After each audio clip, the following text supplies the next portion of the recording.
Արոնյան աչեզրից փոխանցում սա էլ փակեցին Բենտոնիտի ֆուտբոլիստները Արոնյան շատ լավ խլեց Գևորգյան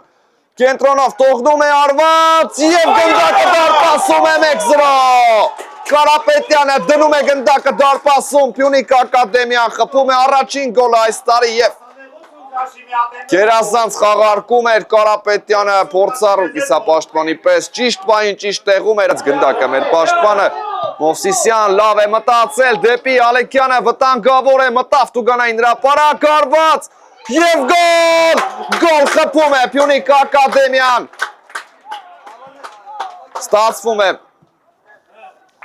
երկրորդ գոլը խփել այս խաղում Մտավ Տուգանային հրապարակ Պետրոսյանը փոխանցումն էլ վատը չէր իհարկե Մովսիսյան հարված եւ գոլ 3-0 Սեդրակ Մովսիսյանը վերջապես խփում է իր սիրած ոճով իհարկե 3-0 է դառնում հանդիպման հաշիվը